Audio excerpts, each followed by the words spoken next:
এই খালেদা জিয়ার মরার জন্য এক নম্বর দায়ী হচ্ছে হাসিনা। 17 বছরের ভিতরে আমাদের নেত্রী কোনো সুখ কি জিনিস দেখছে না। প্রত্যেককে শাস্তি দিতে হবে। সেই দেশের জন্য অনেক কিছু করছে, গরিব শ্রমিকের জন্য অনেক কিছু করছে। সেই নেত্রীর মতো নেত্রী হবে না। কারণ জিয়াউর রহমান যে স্বপ্ন ছিল, খালেদা জিয়ার কি স্বপ্ন ছিল। কিন্তু 17 বছরের ভিতরে আমাদের নেত্রী কোনো সুখ কি জিনিস দেখছে না।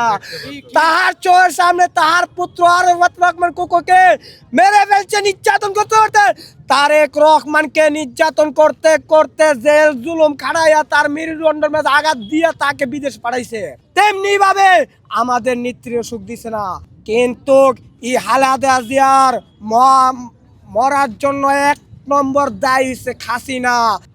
ওবায়দুল কাদের, কৃষিমন্ত্রী আব্দুল রাজাক, হাসান মাহমুদ, স্বরাষ্ট্রমন্ত্রী আসাদুজ্জামান খান, মির্জা আজম এবং আরো অনেক আছে।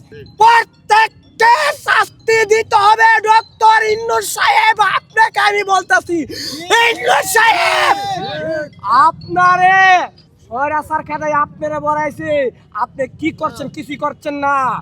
আপনাকে বসাইছে, আপনি একটু কিছু করতে পারছেন না। আমি বলবো এই হাসিনা, এই খালেদা জিয়ার তার কুত্তা বাহিনী দিয়ে আমার মারছে। আমাদের খালেদা জিয়াকে মেডিসিন খাওয়া শেষ করে লাইছে। এই মেডিসিনই আমার খালেদা জিয়ারে ধরছে। তার ডক্টর ইউনূস সাহেব যখন আপনি আরো কয়েক স্কিন থাকবেন, আপনাকে এটা দেখতে হবে। একটাও যেমন চান না পা।